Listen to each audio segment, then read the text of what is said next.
Esse é ótimo, obrigado. Boa tarde. Obrigado, Júnior, obrigado, Almésio, pela condução. Queridas, queridos, que Deus sempre nos abençoe e Ele há de nos abençoar.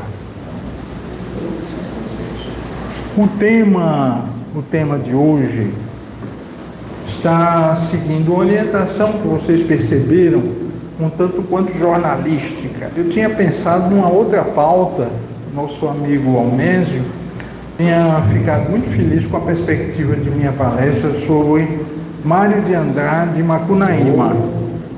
Apenas eu adiei. Mário de Andrade, o grande escritor paulista, modernista, um dos autores da Semana de Arte Moderna de 1922, em São Paulo, e a sua obra genial, Macunaíma, o herói sem nenhum caráter, que vou voltar a trazê-la pela primeira vez, talvez, numa casa espírita. Desconsidera a possibilidade de algum palestrante espírita ter falado sobre a relação de Macunaíma, Mário de Andrade e o espiritismo, para justificar esse vínculo. Mas vai ficar para outra oportunidade, depois que eu acredito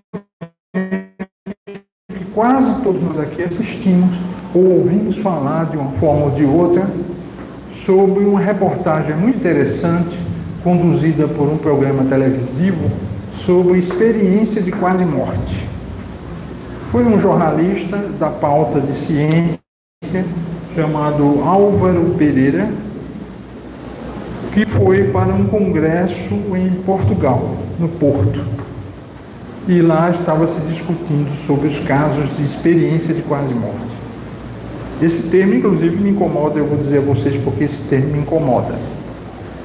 Não sem antes, continuando essa palestra, desejar a todas as mães, avós, tias, madrinhas, professoras, cuidadoras, orientadoras, avós, a avó é mãe duas vezes, né? Mas também aos pais, homens que são mães, que Freud já dizia, função paterna e função materna.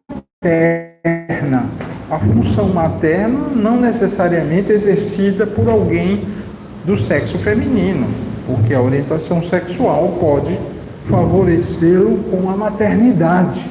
Então, resgatando aqui o velho psicanalista, fundador Sigmund Freud, que foi tema da nossa palestra há um mês atrás, aos homens que são mães e pais ao mesmo tempo, independente de gênero, meus sinceros cumprimentos e vibrações neste dia dedicado a todos eles, a todas elas. Então, experiência de quase morte, esse tema me incomoda porque eu tinha um professor antigo que dizia: não existe quase vida e quase morte. Ou você vive ou você morre. Já imaginou uma jovem, vai ao ginecologista, faz o seu exame preventivo, ou um outro exame, e ele diz: você está quase grávida. Ele dizia isso para uma sala de alunos, eu era aluno, e ríamos, porque não tem quase grávida, quase vivo, quase morto. Ou você está vivo ou está morto. E por que esse tema ficou até hoje perseguindo a imprensa?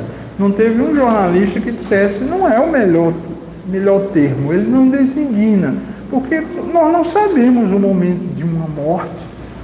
Talvez um dos diagnósticos mais difíceis de se dar em medicina é diagnóstico de morte. Quando você apenas imagina que a cessação de batimentos e de respiração, mas isso não é designativo de morte. Tanto que hoje vamos falar da chamada morte aparente. Parece, mas não é. que morreu, mas não morreu. Aí chamam de quase morte. Mas é uma expressão consagrada em língua portuguesa, diríamos infeliz. Infeliz, porque ela não traduz a realidade da manifestação. Por que se deu este erro? 1975, tinha um médico americano, clínico e cirurgião conhecido, Raymond Moody Jr. Raymond Moody Jr., que observou casos de pessoas que tinham sido clinicamente dadas como mortas. Clinicamente. E voltaram à vida. Alguns voltaram na mesa, no necrotério. Alguns estavam já empacotadas, como se diz. Outras com o seu atestado de óbito assinado. E voltaram. Milagre? Ressurreição? Não. 1975, não existiam critérios definidores e definitivos de morte. O que se considerava como morte nos anos 70, isso eu estou falando não só dos Estados Unidos, mas do Brasil todo, o mundo de uma certa forma, era a cessação dos batimentos cardíacos e da movimentação respiratória. O sistema cardiorrespiratório. Só. O que podem se tornar até inaudíveis. Eu tinha colegas que colocavam o estetoscópio e não estão ouvindo os batimentos cardíacos, mas ele está vivo, ela está viva. E por que eu não estou ouvindo os batimentos?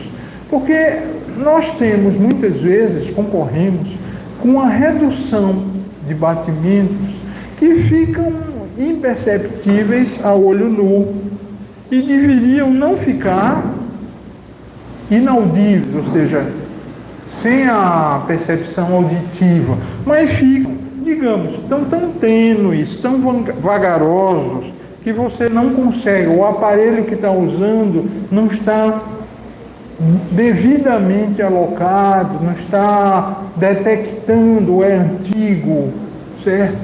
E você fica tentando ver se há um sopro de vida. Alguns colocam até um espelho para ver se há o movimento, se a respiração existe, mas aquela pessoa pode ter ingerido medicamentos que baixam sensivelmente, sedativos, não posso dizer aqui por uma questão ética o nome dessas substâncias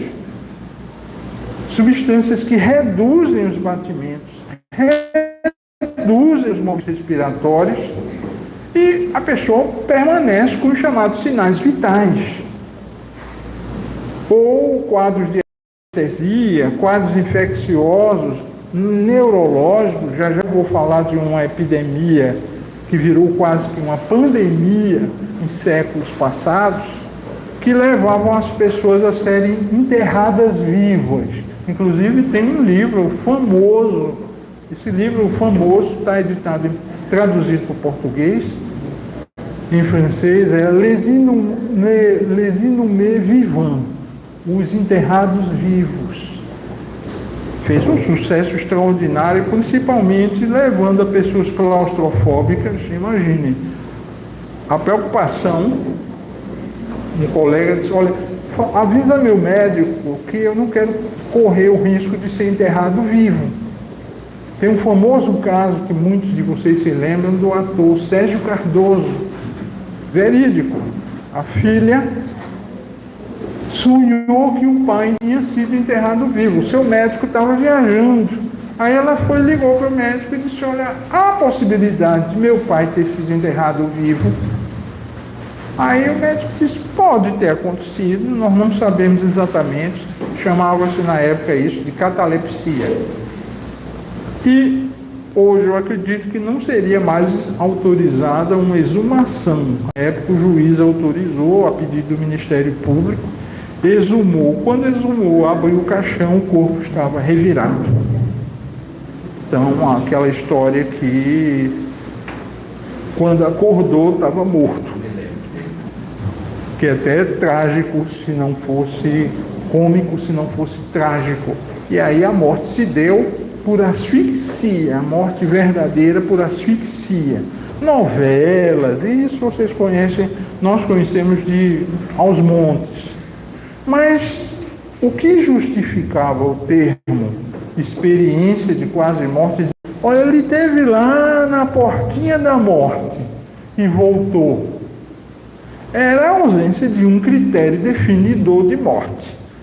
Um dos primeiros cientistas a se preocupar com isso, não estou falando nem Leonardo da Vinci, o Da Vinci, que era a vila que ele nasceu, mas foi um francês, um fisiologista chamado Xavier Bichat. Xavier Bichat tem um livro extraordinário sobre o diagnóstico de morte. E desde aquela época, estudantes de medicina, estudantes da área de ciências, ficam preocupados quando leem, porque ele coloca em alto grau de complexidade.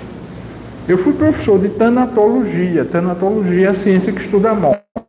Thanatos, do grego, é morte. Logia, estudo da morte. E muita gente na área de saúde corre de estudar a morte. O que é incompreensível, né? Você é um enfermeiro, você é um médico, e você não quer que aconteça plantão, um acidente. Lógico, ninguém quer. Mas tem que estar preparado para lidar. E casos desastrosos de pessoas que abandonaram a profissão, não voltaram ao local de trabalho onde o seu cliente morreu. Numa mesa, numa enfermaria, o leito vazio é desesperador. Vai visitar e não encontra. Aí a notícia, muitas vezes, uma notícia mal elaborada, do tipo, olha, morreu. E você não está preparado para lidar. Nós, na verdade, não estamos preparados. Criaram, então, uma disciplina que fosse trabalhar essa perspectiva da morte na vida. Porque para morrermos precisamos preencher uma condição inicial, estarmos vivos. Correto, amigo? Sem que estivéssemos vivos, não morreríamos. Isso é natural. A morte, inegavelmente, mesmo para um ateu que diz que não acredita em Deus, a morte é vida, porque não se morre sem que se estivesse vivo. Uma condição natural, sine qua non, ou seja, sem a qual não há essa possibilidade. Em 1975, os critérios eram mínimos, porque não se fazia o eletroencefalograma. Não havia o critério de morte encefálica. Vocês sabem, pelo noticiário, nós acompanhamos as decisões do Supremo Tribunal Federal. Casos de fetos anencéfalos, ou seja, que não há o arcabouço do sistema nervoso central, o chamado encéfalo, cérebro, cerebelo, tronco cefálico, eles não vão ter compatibilidade com a vida. O que é que o Supremo autorizou? O órgão máximo da justiça brasileira, o STF. A possibilidade de abortamento da mãe que estiver gerando um feto anencéfalo. Já havia a possibilidade do aborto nos casos de estupro e nos casos de salvar a vida da mãe. Essa terceira condição de fetos anencéfalos exige exames.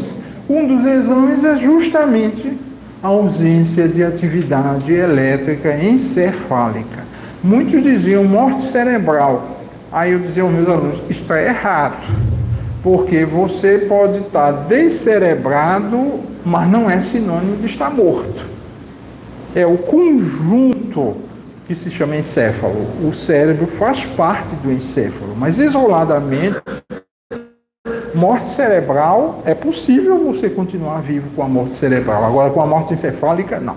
Ela é a última palavra. Então, aqueles casos de 1975, do Dr. Raymond Moody Jr., que rendeu um livro extraordinário, traduzido para mais de 30 idiomas. Vida depois da vida. Vida depois da vida. até filmes. Me lembro que houve aqui há alguns anos atrás, exibição no cinema São Luís, o que choveu de espíritas para assistir esse filme, inspirado no livro Vida Depois da Vida, que mostrava os casos de pessoas que foram dadas clinicamente como mortas, mas não estavam mortas, e depois começaram a fazer relatos extraordinários do que tinham visto, supostamente do lado de lá. Que também é outra coisa curiosa, né? É do lado de lá ou do lado de cá? É em cima ou embaixo? Direita ou esquerda? Essa geometria, essa geografia torna a humanidade muito curiosa até hoje. Uns dizem o céu é em cima, o inferno é embaixo, mas pode ser do lado, pode ser dentro da gente mesmo. Nós espíritas sabemos que não há uma localização para o céu, uma localização para o inferno, a não ser na nossa consciência. Ou carregamos já o céu em vida, ou já mergulhamos no nosso inferno particular, também em vida. Ninguém precisa esperar a morte para saber para onde vai. Talvez ele já esteja e não se dá conta disto. Não é? Até porque a gente vai continuar a mesma plataforma que aqui. Ah, morreu é santo. Quem disse isso? Basta partir e não teve mais erro. Nós, como espíritos que somos, nós todos somos espíritos, continuamos a nossa caminhada. Se éramos justos, continuamos justos. Se tínhamos respeito pelos outros, ética, continuamos com respeito pelos outros. Mas se éramos egoístas, continuamos egoístas. Olha lá no livro Céu e o Inferno, de Kardec, Allan Kardec. Uma senhora chamada Clara, uma tradução que não deve ser feita, a não ser no CEAL, não se traduz nome próprio em língua nenhuma, mas aqui é apenas para quem não são aficionados com a língua francesa. Claire é Clara. Ela veio se comunicar numa sessão mediúnica do grupo de Kardec, talvez o primeiro centro espírita do mundo, Sociedade Parisiense de Estudos Espíritas. Quando ela começou a falar, o espírito começou a falar, o médium que tinha conhecido em vida, assustou-se e disse: você? E ela estava desesperada. Ela estava indignada. Ela não queria aceitar a condição de estar morta, mas sobretudo sofrendo muito. Mas o médium conhecia o espírito em vida. E aí falou para os demais. A nossa amiga, os demais não sabiam o porquê do sofrimento dela. Ele disse: a nossa amiga passou a vida pensando nela. Não havia o outro nem a outra. Cuidou de si. Era egoísta ao extremo. Sabe o que é uma pessoa que não responde o bom dia que alguém lhe dá? Passa na sua frente, bom dia, e você fica calado, para economizar a resposta. Incapaz de perguntar: como vai a senhora? A um vizinho pelo muro, a um parente na sua casa, ou seja, vivia uma vida exclusivamente para ela mesma. Diante do espelho, só ela. Sem o espelho, só ela. Estava sozinha. Bateu um desespero profundo, porque na espiritualidade, como ela não se preocupou de granjear amigos, não tinha ninguém em torno dela. E ela permaneceu numa solidão. Uma solidão que construiu em vida. Portanto, não foi castigo de Deus. Deus não castiga. Apenas nos dá a oportunidade de colhermos os frutos que lá atrás semeamos. Aí diz o médium, notem, ela não mudou.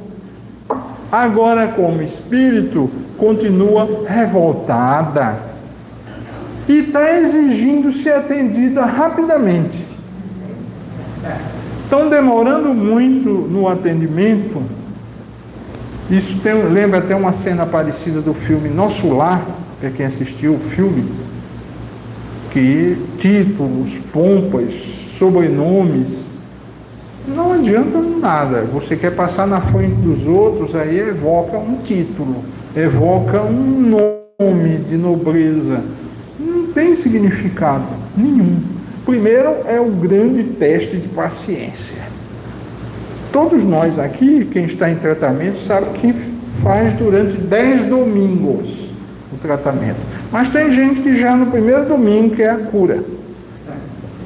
Oi, estou vindo já pela segunda vez, não aconteceu nada.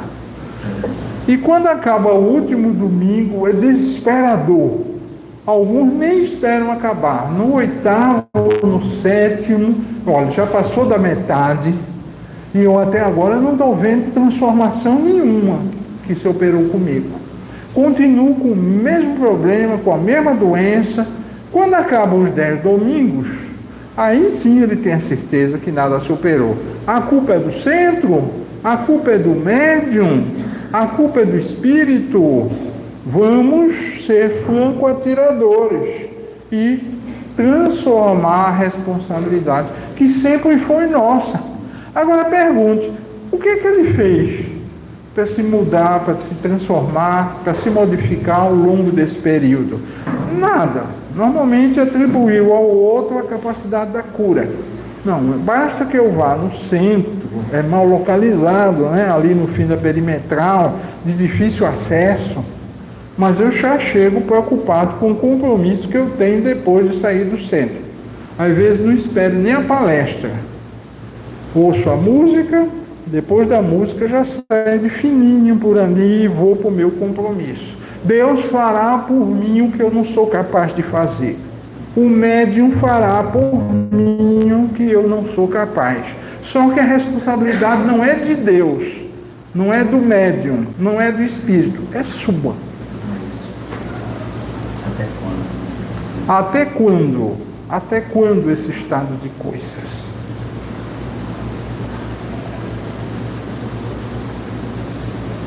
O critério de morte encefálica não daria a Dr. Raymond Moody a ideia de que as pessoas voltaram porque estavam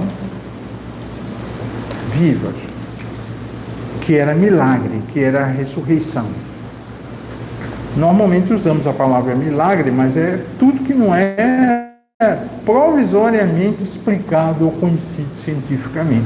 Quando for, deixa de ser milagre. Mas o título estava dado. Quando os critérios definidores de morte chegaram nos anos 80, a ideia já tinha sido concebida de experiência de quase morte. Olha aí o termo. Mas os franceses, sempre os franceses, e viva a língua francesa, têm outros termos. Então, o que nós chamamos de experiência de quase morte, eles podem chamar, e chamam de experiências na fronteira da morte, experiências no limiar da morte, estados próximos da morte, e uma expressão que eu gosto muito, que é experiência de morte iminente. Nós, não é? Principalmente o professor mestre da língua portuguesa, sabe que eu falei de morte iminente, não eminente. Eminente é celebridade, personalidade. Eu digo iminente com I, significa o que está próximo de acontecer. O que vai se avizinhar logo em seguida. Morte que está próxima, mas não é morte, é morte iminente. Na iminência de acontecer. Correto, professor? Mas, superando todas essas expressões, a gente pode sempre chamar de morte aparente. Morte aparente. Que já está dizendo que não é morte. Parece, mas não é. Que são casos que vocês todos conhecem, que são descritos. Olha, fulano estava bem, depois do almoço, foi para uma rede, foi para uma cadeira de balanço, e dormiu e não acordou mais. Bom, essa é morte súbita. Mas será aparente? Deixará de ser súbita para o perito, o legista, o SVO, Serviço de Verificação de Óbito, ou o IML, no caso de mortes violentas, se ele sai daquele sono que parecia morte? Porque quando ele vai fazer o exame da atividade elétrica, com eletroencefalograma, ele está funcionando. Olha lá o gráficozinho no monitor do aparelho. Ele está vivo, porque eu estou usando o que há de mais sofisticado, o que há de última palavra. Vou fazer os testes para aferir a apneia, ou seja, a ausência de atividade respiratória. E por isso, mundo afora, nos Estados Unidos foi o comitê de Harvard, da Universidade de Harvard. Mas aqui no Brasil, nós temos o órgão máximo em medicina, que é o Conselho Federal de Medicina. Então, a resolução número 2173/17, ou seja, essa resolução de 2017, precisou correndo definir os critérios de morte encefálica, porque tem gente na fila de transplante, pessoas que estão precisando de transplantes que não são de órgãos vivos, ou seja, um rim, eu não preciso morrer para doar o meu rim, mas transplante de coração, não se soube ainda até agora de alguém que tirasse o seu coração para doar e permanecesse vivo. Ele tem que ter um atestado de óbito, mas tem que ter um atestado de segurança, que eu não estou tirando o coração de uma pessoa viva. E tem muita gente que deixa de doar um órgão, porque não tem segurança que esses critérios são utilizados, né? Mas o critério de morte encefálica, ele é definitivo. Não se conhece absolutamente nenhum caso no mundo, de pessoa que teve morte encefálica e meia hora depois voltou à vida e foi dar entrevista. Não existe. Tinha um anterior, que era parada cardiorrespiratória. Esses critérios, que não vou aqui trazer para vocês, principalmente para pessoas que não são da área, não forem da área, mas isso é fácil vocês encontrarem.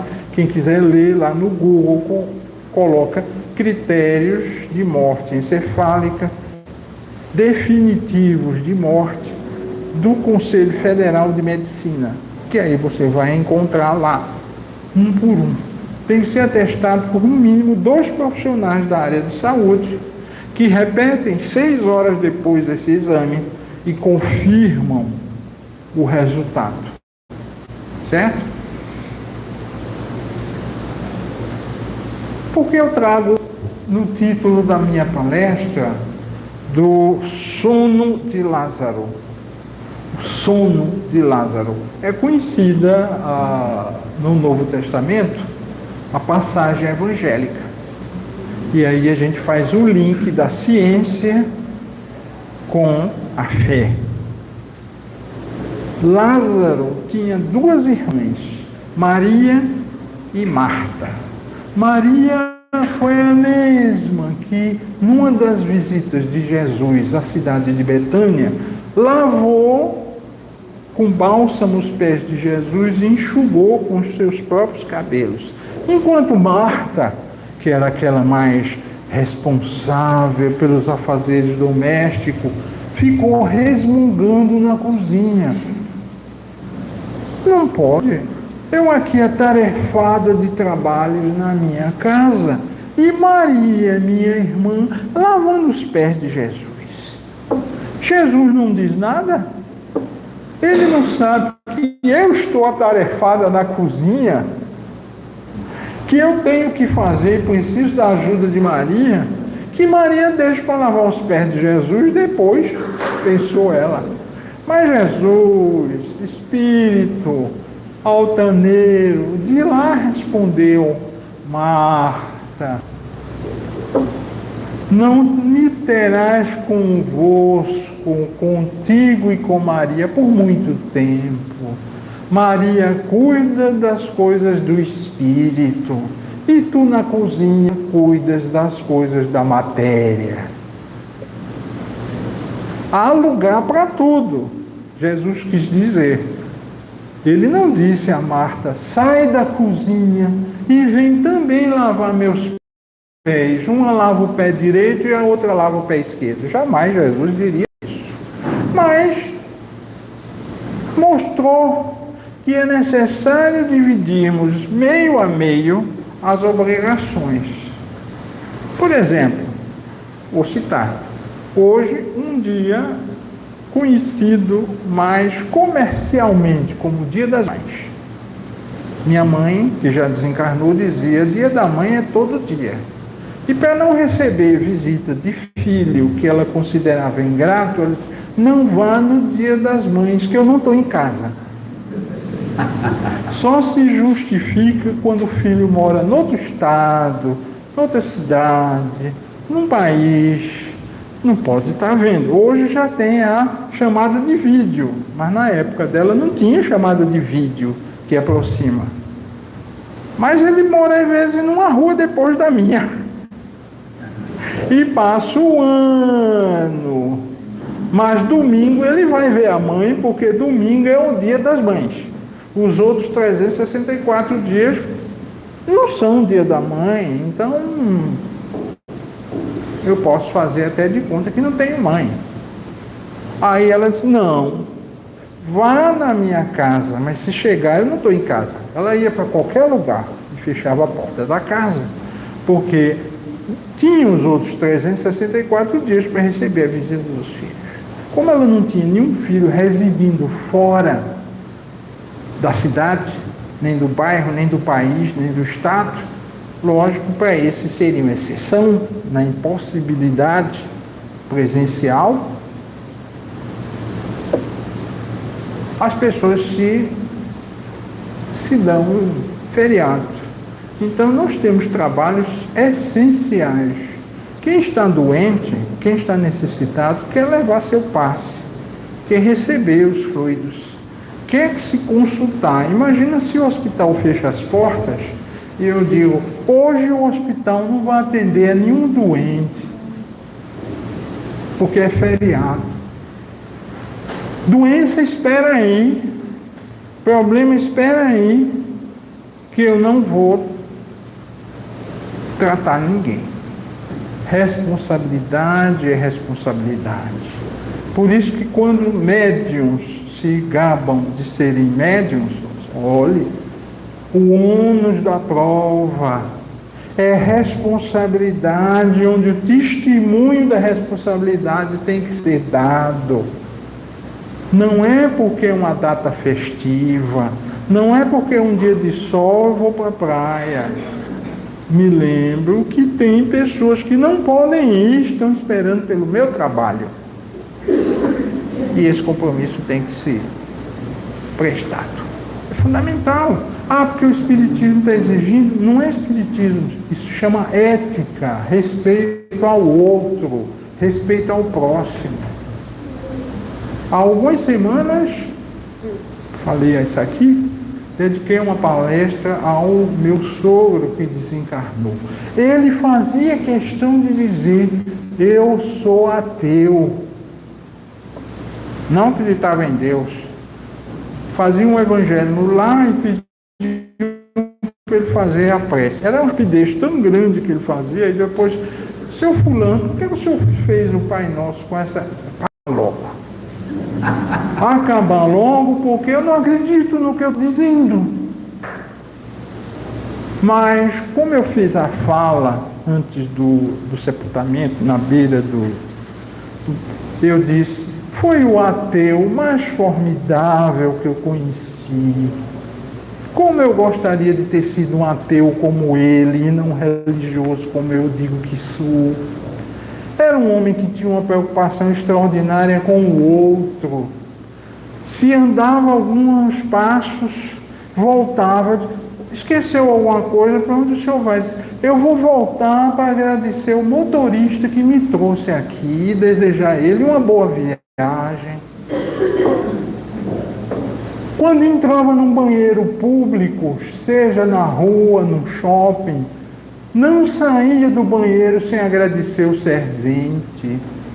Olhava para o servente e disse: obrigado, minha irmãzinha, meu irmãozinho, está uma limpeza, está maravilhoso o banheiro que eu estou me servindo. Um homem desse pode se dar um luxo de dizer que não acredita em Deus, porque Deus acredita nele. Quantos de nós nos dizemos religiosos e vamos começar uma prece que se exige tanto, às vezes, na casa espírita, como no vídeo, fecha os olhos e diz: Senhor Jesus, mas o pensamento está ali às 5 horas no jogo do Flamengo, do Sport ou do Santa Cruz. Ele não está pensando em Jesus, que é uma coisa muito difícil, hein? Para nós que vivemos no terra a terra, não imaginamos. Pensar em Jesus é uma abstração. Outro ainda pior, pense em Deus, tornando Deus humano, personificando. A melhor coisa é: pense numa boa lembrança, pense num momento de felicidade. É mais compatível com a minha possibilidade de ser inferior.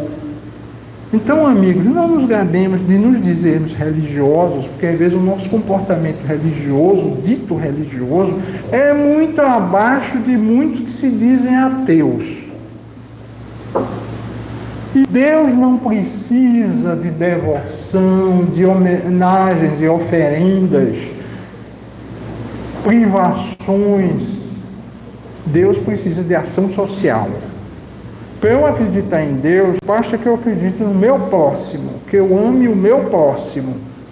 O resto eu deixo, porque sei que ele está acreditando em mim. Aprendi muita coisa com esse senhor que partiu. Quando Maria e Marta falaram para Jesus: nosso irmão, teu amigo Lázaro está muito doente, mas Jesus estava longe de Betânia.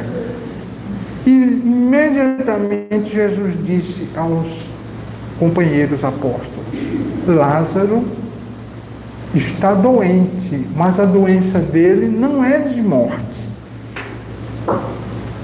Ele não vai morrer da doença que ele tem. Mais adiante, ele precisou se afastar. Demorou 12 dias para chegar em Betânia. Quando chegou em Betânia, Lázaro já tinha morrido. E Marta, que era muito preocupada com as atividades domésticas, que nós falamos, disse: mas Senhor, demoraste muito, teu amigo partiu, vou chamar Maria. Maria vem e diz: Jesus, não pudeste, mas grande é teu poder, grande é a minha fé em ti, que sei que tu podes chamar Lázaro, e ele não negará um pedido teu. Aí Jesus, mais uma vez, responde a Maria: Lázaro dorme, mas não está morto. Jamais Jesus contrariaria uma lei natural. Essa história de que Jesus fez milagres, não fez milagres. Ele possibilitou que a fé fosse o elemento facilitador que nos transformasse. Fé. Se tens fé, tu estás curada. Não que eu te curo, independente da tua fé, independente da tua vontade. Então não ia contrariar, para mostrar que é todo poderoso, fazer um morto acordar. O que aconteceu com Lázaro é o que aconteceu com milhares de pessoas do século. Na antiguidade, estamos falando aí de uma história anterior, mais de 2000 anos. Mas se eu vou para esse livro aqui, amigas e amigos, A República, do filósofo grego Platão. Platão, o nome dele era Aristócles, chamado Platão porque ele tinha esse comprimento da omoplata, dos omoplatas, dos ossos, muito expandido, largo. Então, Platão de omoplata, mas o nome dele era Aristócles, discípulo de Sócrates e professor de Aristóteles, um dos grandes nomes da filosofia da Grécia Antiga. Olha, estou falando aí muito tempo antes de Jesus. E Platão narra um diálogo de Sócrates. Sócrates talvez tenha sido o único filósofo que nada escreveu. Ele falava e tinha alguém que anotava. Platão era um escriba, anotava tudo, os chamados diálogos socráticos. Um dos diálogos de Sócrates era com o irmão de Platão, chamado Glauco. E o livro A República talvez tenha sido um dos maiores tratados, considerado utópico, de justiça. Era um mundo imaginário de quem vivia num despotismo grego, de repente imaginar que uma sociedade harmônica, equilibrada, sem tirania, essa seria a República, como foi a utopia de Thomas More, entre outros. No livro 10, uma obra composta por 10 livros, no livro 10 de A República, Platão narra o diálogo de Sócrates com Glauco, um guerreiro chamado e diz: foi dado como um morto em combate, e vários corpos ficaram espalhados. Mas chegou o dia que precisava limpar o território e recolher os corpos que já estavam em estado de putrefação. Quando foram pegar o corpo do perceberam que ele estava intacto, que não houve nenhuma putrefação, não houve degeneração, e levaram aquele corpo para casa, colocaram.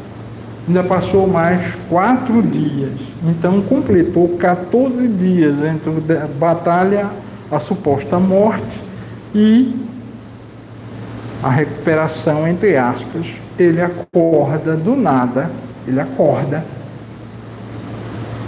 e passa a contar tudo o que ele tinha visto do lado de lá, ou seja, do suposto outro mundo que existia. Vejam que as coisas se encontram, tá? Os gregos, século 4 antes de Cristo, Jesus era cristão, um tempo enorme, falando a mesma coisa. Ele dorme, não está morto.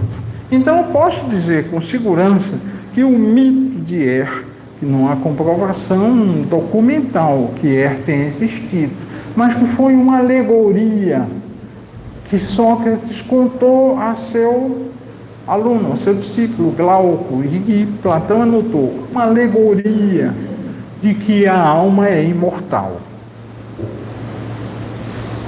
A existência da alma não é invenção do cristianismo e muito menos do espiritismo. Se eu estou falando coisas aqui para vocês de milênios, aí vem a doutrina espírita com o Livro dos Espíritos, Allan Kardec, 1857.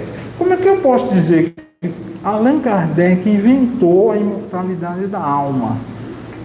Que o Espiritismo falou pela primeira vez de reencarnação. No fundo, amigos, nós não somos, na doutrina espírita, pioneiros de nada. O que aconteceu foi que um professor Hippolyte Léon Denisard Rivail, que assinou com o nome de Allan Kardec, por sugestão de um espírito, Zéfiro: usarás o nome que tivemos juntos, uma reencarnação entre os druidas, povo celta. E tu eras sacerdote com o nome de Allan Kardec. Põe esse nome no livro, porque as pessoas vão comprar o livro não pelo nome do autor, que ninguém nunca ouviu falar em Allan Kardec, mas se colocares o teu nome civil, Rivail, vão estranhar que um aluno de Pestalozzi, um pedagogo, seja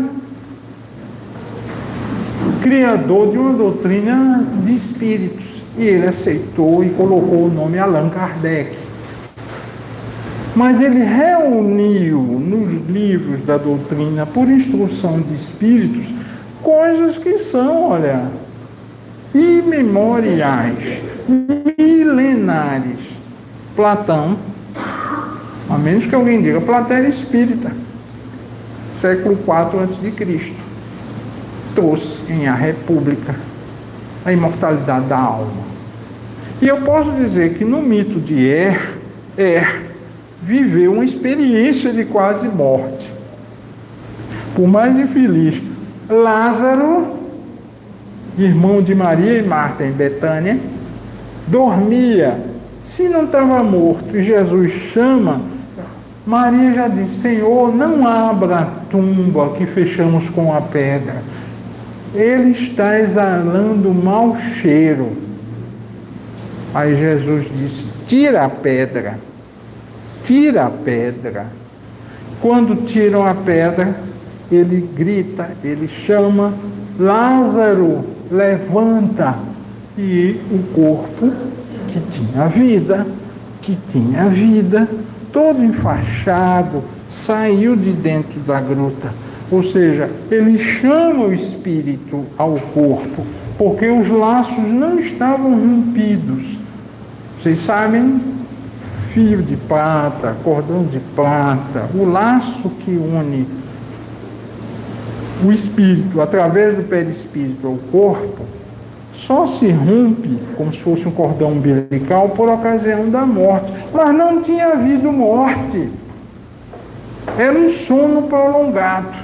Durante muito tempo isso foi chamado também de catalepsia, mas a medicina corrigiu catalepsia e chamou depois de letargia. E aí, a propósito, eu não poderia deixar de buscar no Livro dos Espíritos.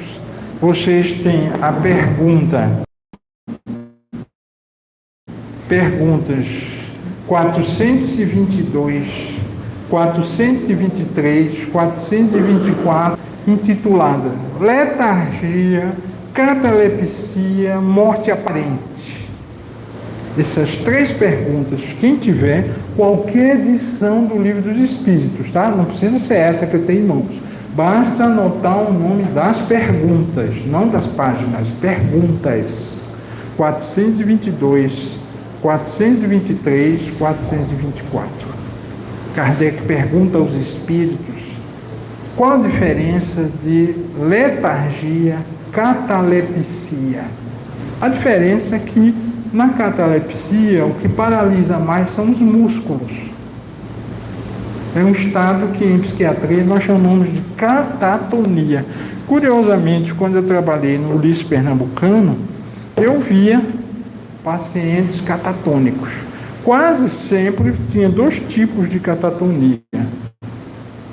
Cata é o prefixo grego que significa para baixo, contrário de ana, para cima. Tonia, tônus, tônus para baixo, a abolição do tônus muscular. Ou você tem um estupor melancólico, quadros profundos de depressão, pode ter catatonia. Ou esquizofrenia, que antigamente se chamava de esquizofrenia catatônica. Você tinha pessoas que ficavam 4, 5, uma semana como estátuas de cera. Estátuas de cera. Você chegava perto, levantava o braço dela, ela não tinha controle sobre os movimentos corporais. É como se estivesse dormindo. Você levanta o braço e ele vai ficar na posição que você deixar, que é muito incômoda, mas não vai conseguir voltar ao braço à posição normal, a menos que eu também faça esse movimento por ela. Resultado, vocês imaginam que algumas dessas pessoas morriam de fome, de inanição, porque se ele é verdadeiramente catatônico, ele não realiza movimentos voluntários nenhum, tem uma completa abolição dos movimentos corporais. Não há, até hoje, passados 100 anos de diagnóstico de esquizofrenia, uma explicação científica para a catatonia. Catatonia, então, seria o que se chamava de letargia, de catalepsia. Catalepsia. E que pode ser, inclusive, induzida magneticamente, por um magnetizador.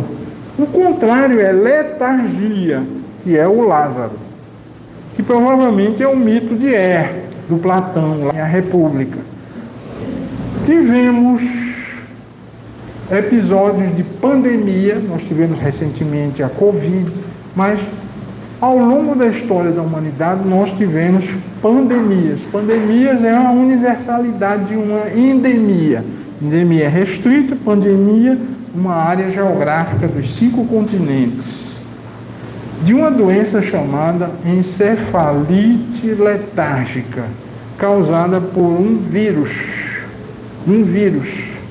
Inclusive foi detectado nas múmias do Egito Antigo, que estavam preservadas, bactérias e vírus. Essa encefalite podia muito bem ter sido responsável pelo sono de 14 dias de Lázaro. E o corpo entrava em estado de putrefação. Bom, o corpo estava povoado de bactérias chamadas anaeróbicas, e um corpo preservado dentro de uma caverna com uma pedra fechando, imaginem que o ar não circulava. Então, odores começaram a ser exalados, gases começaram a sair do corpo, mas a vida existia. Quando então Jesus, antes de chegar em Betânia, já dissera: a doença de Lázaro não é mortal. Não é mortal. E na segunda vez, Lázaro dorme, não está morto, dorme. Ele sabia que existiam manifestações capazes de dar um quadro de morte aparente. Logo, se é aparente, não é morte.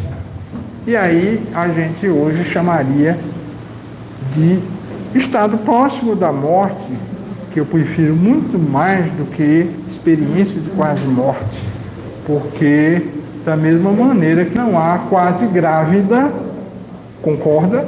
Quase viva, não há quase morto. Ou se está vivo ou se está morto. Houve uma ausência de critério na época que o Dr. Raymond Moody escreveu o livro Vida Depois da Vida. Ele não estava baseado em morte encefálica, e sim em parada cardiorrespiratória. Amigas, amigos, meu objetivo não era trazer aqui a elucidação. De uma vez dizendo isso em sala de aula, um aluno disse: então Jesus sabia que não existia morte e deixou que pensassem que ele fazia um milagre. Houve má fé. Eu não diria nem que esse aluno era ateu. Não há necessidade de usar essa classificação. Ele deixou que pensassem que ele tinha feito um milagre. Não. Vá ao texto. Em momento algum ele disse que Lázaro estava morto. Lázaro dorme. Agora, é óbvio que há mais de 2.000 anos, se hoje eu estou falando que o termo experiência de quase morte, que foi de 1975, Vida Depois da Vida, Dr. Raymond Moody, está em um termo equivocado, o que diria Jesus sobre o conhecimento da ciência e qualquer tentativa de explicação contrária há mais de 2.000 anos atrás? O máximo que ele podia dizer, ele falou. Não deixou que se enganassem.